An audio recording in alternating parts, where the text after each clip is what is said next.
So hello everyone. Today we will learn about this poem Fire and Ice. ठीक है, तो ये जो पोएम है वो रॉबर्ट फ्रॉस्ट ने लिखी है. किसने लिखी है? रॉबर्ट फ्रॉस्ट ने. तो हम इस पोएम का मीनिंग भी जानेंगे. हम इस पोएम का जो पोएट क्या कहना चाहते हैं वो भी हम जानेंगे. हम वर्ड मीनिंग्स भी देखेंगे. इसके पीछे का जो रियल मीनिंग है और जो फिलोसॉफिकल या मेटाफोरिकल मीनिंग है वो भी हम देखेंगे. ओके, सो वो पोएम को रीड करते हैं. Fire and ice. Some say the world will end in fire. Okay, some say the world will end in fire. Some say in ice. From what I have tasted of desire. From what I have tasted of desire I hold with those who favor fire. अच्छा, तो वो poet क्या कहते हैं? Poet कहते हैं कि ये दुनिया जब ख़त्म होगी तो क्या पॉसिबिलिटीज़ है जिसके वजह से ऐसा होगा. देखो, दुनिया ख़त्म तो होगी ही एक ना दिन. जो भी चीज़ एग्जिस्टेंस में आई है वो एक ना एक दिन ख़त्म होगी ही. तो सिमिलरली जैसे हम भी हमेशा के लिए तो नहीं रहने वाले. अगर आज हमारा जन्म हुआ है तो कभी ना कभी हमारी डेथ होगी ही. तो यही जीवन का सत्य है. जो भी सच है यही है कि life and death, being born and dying. Okay, ये दो एक ही कॉइन के दो पहलू है. सो सिमिलरली ये दुनिया भी, ये यूनिवर्स भी, अपना अर्थ भी, ये सन भी, ये सोलर सिस्टम भी, सारी चीज़ें, living things, non living things, सबको एक दिन मर जाना है. सबको एक दिन सबका अस्तित्व एक दिन ख़त्म हो जाएगा. सो यस, दो पॉसिबिलिटीज़ की वजह से ये दुनिया ख़त्म हो सकती है according to our poet Robert Frost. Some say the world will end in fire. Poet को लगता है, मतलब पोएट कहते हैं कि कुछ लोगों को लगता है कि जो ये पूरी दुनिया है वो क्यों ख़त्म होगी? फायर के वजह से ख़त्म होगी. तो फायर मतलब ऐसा,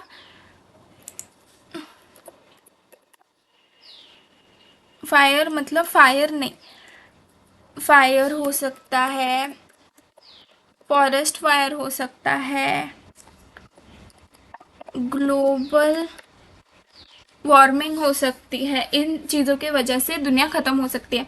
ऐसा हो सकता है कि फॉरेस्ट फायर लग जाए और वो पूरे दुनिया को अपने लपेट में ले ले सब मर जाए.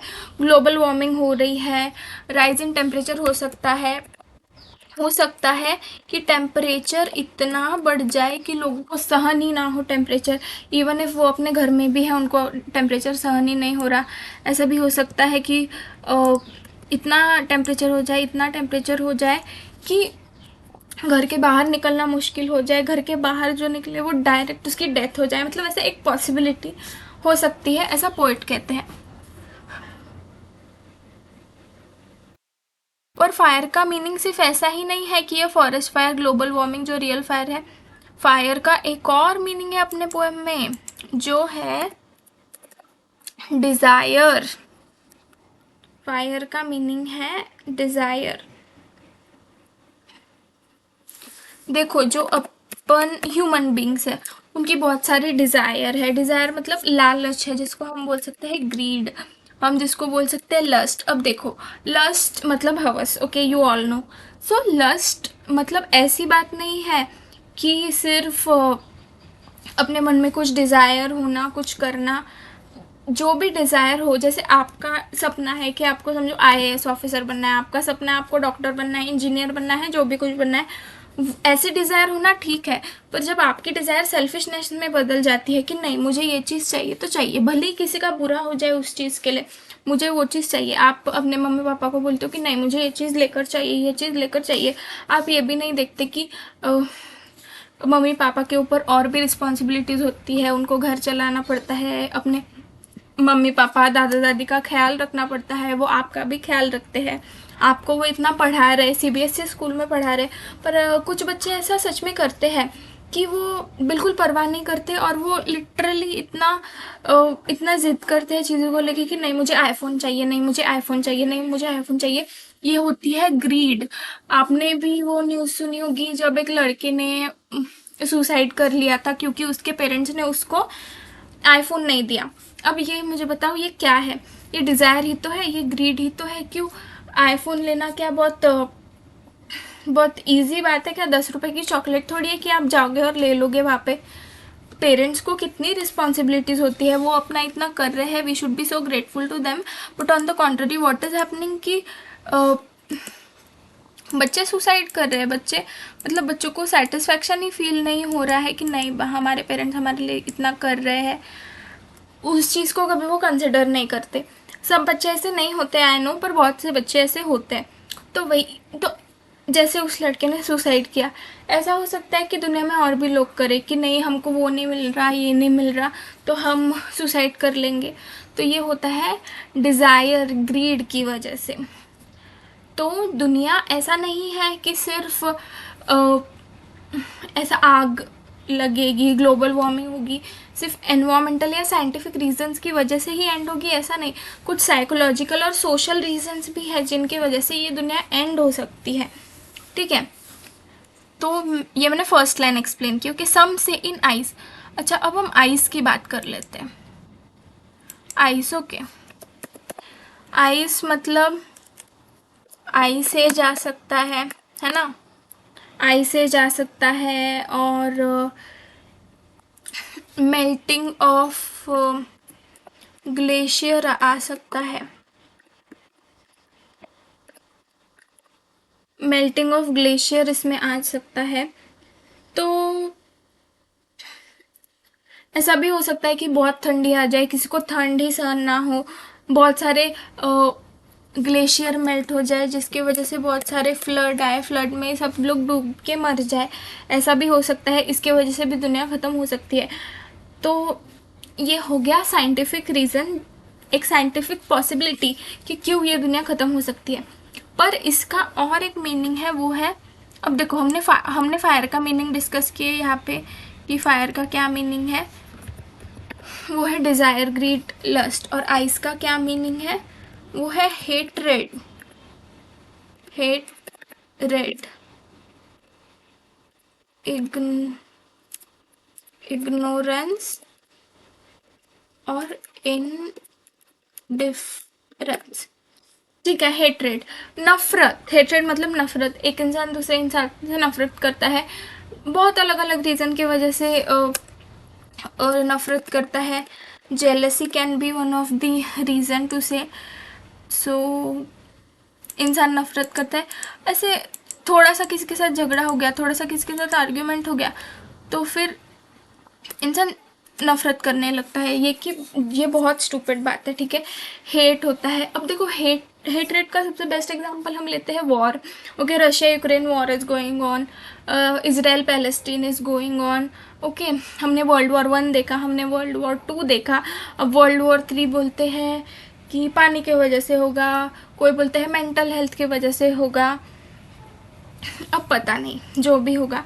पर where are we heading towards as a society? इतना वॉर चल रहा है, देखो इतना वायलेंस चल रहा है, पहले भी पूरे वर्ल्ड में कितना हेट था, सबके लिए कितना हेट था। एक बात बताओ मुझे, बहुत बहुत हेट, जैसे काले गोरे का भेद, fair skin people use to hate dark skin people, dark skin people use to hate fair skin people, क्योंकि फेयर स्किन पीपल उनके ऊपर अत्याचार अन्याय करते थे, उन्होंने भेदभाव किया, ये सब चीज़, ठीक है। तो इसकी वजह से भी दुनिया ख़त्म हो सकती है, मतलब दुनिया ख़त्म हो सकती है इवन इग्नोरेंस की वजह से।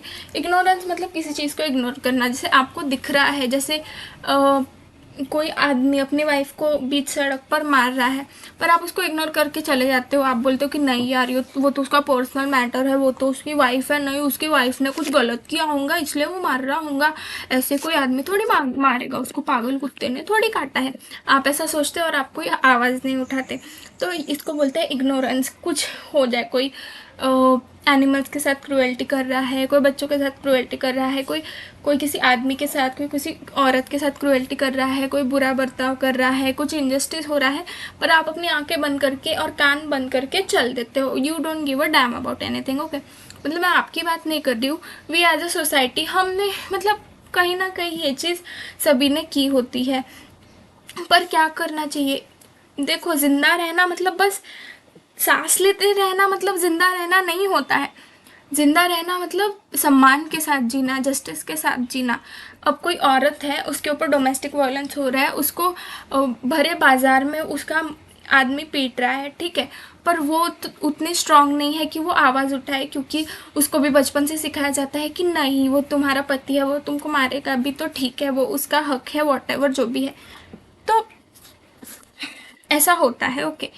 सो पर समाज भी तो आवाज़ नहीं उठाता, समाज भी तो कभी गलत नहीं कहता कि नहीं, ये आदमी गलत कर रहा है इस औरत के साथ, ऐसा नहीं करना चाहिए, ऐसा कोई नहीं बोलता।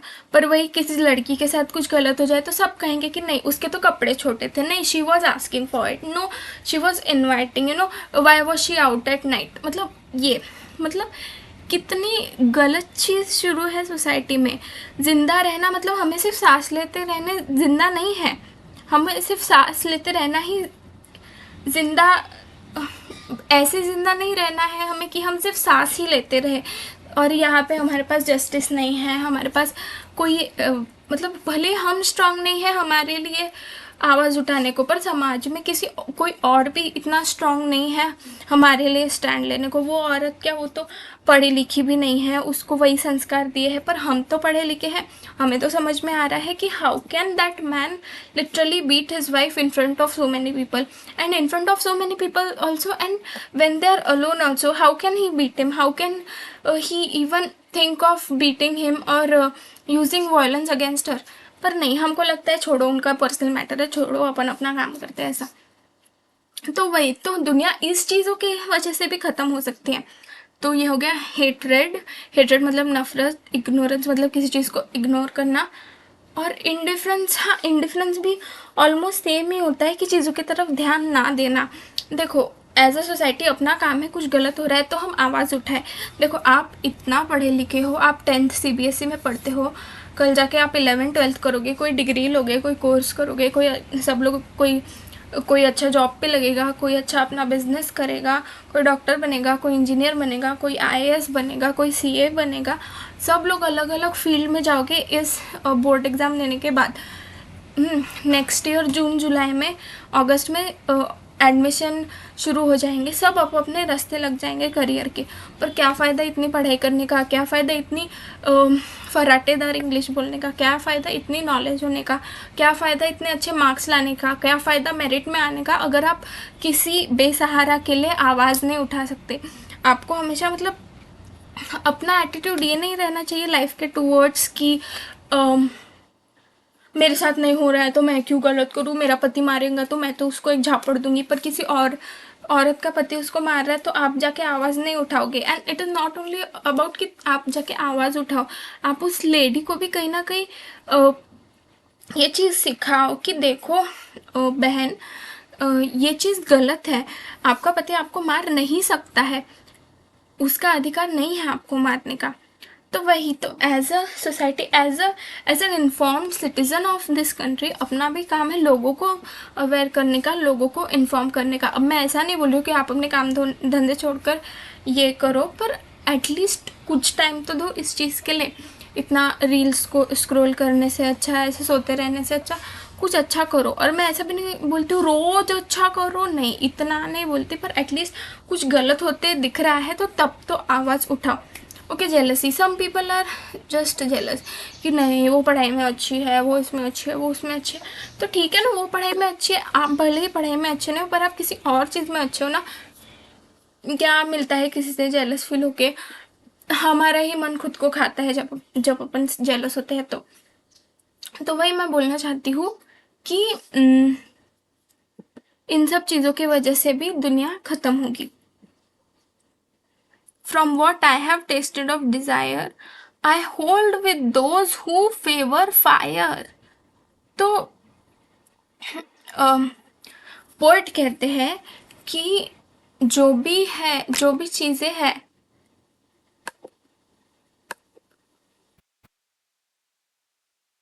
जो भी चीज़ें हैं, मैंने लाइफ में जो एक्सपीरियंस किया है, मैंने जितनी ज़िंदगी देखी है, मैंने जितना लोगों के साथ टाइम स्पेंड किया है, मुझे तो लगता है कि मैं उन लोगों को सपोर्ट करता हूँ जो कहते हैं कि फायर की वजह से ये दुनिया एंड होगी, क्योंकि लोगों की डिज़ायर ख़त्म ही नहीं होती जा रही है, लोगों की डिज़ायर बढ़ती ही जा रही है। और डिज़ायर एक फॉरेस्ट फायर की तरह है, हम जितनी अपनी डिज़ायर पूरी होती है हमको लगता है और डिज़ायर पूरी हो। अगर अपने पास मोबाइल नहीं है हमको लगेगा मोबाइल चाहिए, फिर मोबाइल आ जाएगा, फिर अपन को लगेगा कि नहीं हमको टैब चाहिए, टैब आ गया तो हमें लगेगा नहीं लैपटॉप चाहिए, फिर लैपटॉप आ जाएगा हमें लगेगा कि नहीं हमें तो कोई और चीज़ चाहिए। हमारे पास लिपस्टिक आ गई तो हमको लगेगा नहीं अब लाइनर चाहिए, फिर हमको आई लाइनर मिल जाएगा तो हमको लगेगा नहीं हमको काजल भी चाहिए, फिर हमको हमारे पास काजल आ गया तो हमको लगेगा नहीं हमारे पास ईयर भी चाहिए, फिर हमारे पास ईयर आ गई तो हमको लगेगा कि नहीं हमको तो टिकली भी चाहिए, फिर टिकली आ गई तो अपन को लगेगा कि नहीं हमको तो बिंदिया भी चाहिए, फिर बिंदिया आ गई तो हमको लगेगा कि नहीं हमको तो ब्रेसलेट भी चाहिए, फिर ब्रेसलेट आ गया तो हमको लगेगा कि नहीं हमको तो चूड़ियाँ भी चाहिए साड़ी में वगैरह पहनने के लिए, इवन शूज़ में, ठीक है हमको चाहिए कॉलेज में पहनने को हमको शूज़ चाहिए, ठीक है। और ऐसे कहीं कैजुअली बाहर पहनने को हमको सैंडल चाहिए, घर पे पहनने को हमको अलग चप्पल चाहिए शादी, हमको फिर फंक्शंस में पहनने को अलग सैंडल चाहिए गोल्डन कलर की, सिल्वर कलर की, ठीक है। और फिर हमको पार्टी में या फिर किसी बर्थडे पार्टी में फ्रेंड के यहाँ वगैरह जाने को तो उसमें हमको अलग हील्स चाहिए, ठीक है। तो हम मतलब हमारी डिज़ायर कभी पूरी ही नहीं होती। तो ठीक है एक हद तक डिज़ायर रखना भी ठीक है, मैं बिल्कुल ऐसा नहीं बोलती कि बिल्कुल सब छोड़ छाड़ के सन्यास ले लो भाई तुम, नहीं ऐसा नहीं, ठीक है लाइफ है एक लाइफ है, करो जो भी करना है, पर इतना भी नहीं कि एक के बाद डिज़ायर ख़त्म ही नहीं हो रही, ख़त्म ही नहीं हो रही, फिर आप अपने मम्मी पापा को परेशान ही किए जा रहे हो, उन्होंने इतना किया है, you should always value them, okay you should always respect them. ऐसा नहीं कि एक के बाद एक आपने उनसे अपनी डिज़ायर ही पूरी करा रहे हो and you are not even thinking about their responsibilities, ऐसा नहीं होना चाहिए।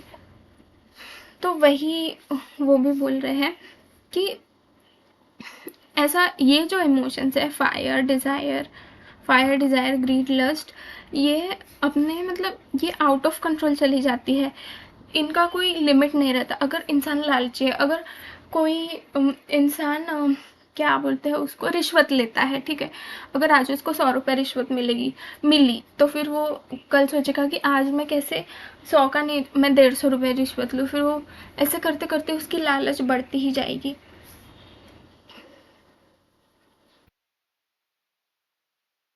तो इसके वजह से बहुत कॉन्फ्लिक्ट भी हो सकते हैं रिश्ते में, किसी को भी लगेगा मतलब एक लिमिट बाद कभी पेरेंट्स भी अगर आपको कभी बोल देंगे तो आपको बुरा लग जाएगा, आपको आपको लगेगा कि नहीं आपने हाँ मुझे जन्म दिया है तो आपका काम है डिज़ायर पूरे करना, पर इतने डिज़ायर एक के बाद एक डिज़ायर एकदम निचोड़ के रख देते हैं कुछ लोग अपने पेरेंट्स को, तो ऐसा नहीं होता है, ऐसा नहीं होना चाहिए, ओके। सो पोएट भी यही कहते हैं कि from what I have tasted of desire I hold with those who favour fire, okay I hold with those who favor fire, okay. But if it had to perish twice, but if it had to perish twice, I think I know enough of hate. Hate मतलब ये ice के नीचे जो hatred है वो. To say that for destruction, ice is also great and would suffice. So yes. तो कहते हैं कि अगर एक बार दुनिया ख़त्म हो गई और फिर समझो ऐसा हो गया कि फिर से बन गई और फिर से मतलब बहुत लाखों करोड़ों billions trillions and quadrillions of years later अगर दुनिया फिर से ख़त्म भी होगी या फिर यही दुनिया 2 बार ख़त्म होगी, उन्होंने बस एक हाइपोथेटिकल एग्जाम्पल दिया है, ओके इसको रियल में मत ये कर लेना कि 2 बार दुनिया ख़त्म होगी वगैरह, पर वही कि डिज़ायर तो ख़त्म नहीं हो रहा है।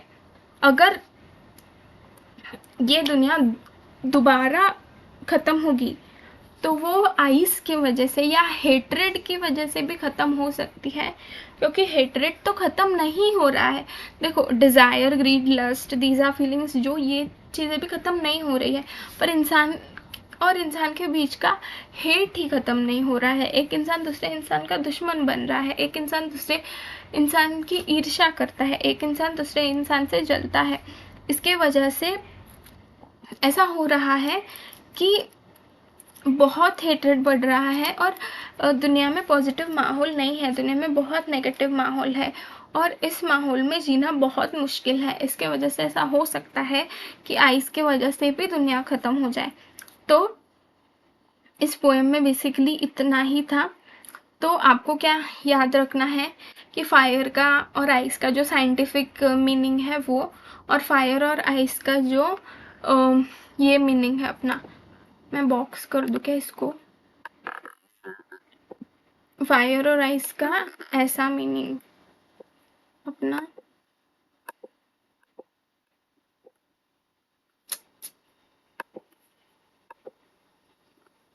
फायर और आइस का एक तो मेटाफर जो है, देखो मैं मेटाफर बताती हूँ क्या होता है। मेटाफर मतलब कंपैरिजन करना, जैसे हमने आइस और फायर में एक कंपैरिजन किया है, तो उस कंपैरिजन करने को ही हम मेटाफर बोलेंगे। फायर मतलब क्या, fire is a metaphor for desire, greed, lust, and ice is a metaphor for ice age. Oh, sorry, ice is a metaphor. Ice is a metaphor for hatred, ignorance, indifference, jealousy, etc. तो मतलब आपको ये चीज़ें याद रखनी है और exam में यही पूछेंगे कि फायर का मतलब क्या है, कि फायर की वजह से क्यों दुनिया ख़त्म होगी, आइस की वजह से क्यों दुनिया ख़त्म होगी, ऐसा। देखो इसके डिफ़िकल्ट वर्ड्स ऐसे तो कुछ है नहीं, पर पेरिश मतलब डाई और सफाइस मतलब बी सफिशिएंट, ओके। और अगर किसी को फेवर का मीनिंग नहीं समझता, एक बात, for example favour, favour, okay, favour मतलब किसी चीज़ की साइड लेना, कि जिन भी लोगों को लगता है कि फायर की वजह से दुनिया ख़त्म होगी, मैं रॉबर्ट फ्रॉस्ट जो पोएट है वो इस चीज़ को सपोर्ट करते हैं, ठीक है। तो फेवर मतलब किसी चीज़ का साइड लेना या अग्री करना किसी चीज़ से, ओके। और कुछ डिफ़िकल्ट वर्ड्स तो है नहीं, ऐसे बेसिक से ही वर्ड्स हैं। पोएम थोड़ी सी फिलोसॉफिकल और भारी लग सकती है, पर मैं तो बस यही बोलूँगी कि जो भी आपके अराउंड एग्जाम्पल्स है उनको देखो, कि जो भी एग्जाम्पल है हेटरेट के कभी अपने आंसर में डाल देना कि नहीं बहुत बहुत हेटरेट बढ़ रहा है, बहुत इग्नोरेंस बढ़ रहा है, और बताओ कौन से टॉपिक पे वीडियो चाहिए। देखूंगी तो डालूंगी इस टॉपिक पे वीडियो कि पेपर प्रेजेंटेशन वगैरह कैसे करना है, आंसर कैसे लिखना है, पेपर का पैटर्न, सिलेबस, जो भी चेंजेस है वो सब, ठीक है। तो किसी चीज़ का टेंशन मत लो एंड स्टे हैप्पी। ओके, सो चलो बाय, मिलते हैं नेक्स्ट वीडियो में।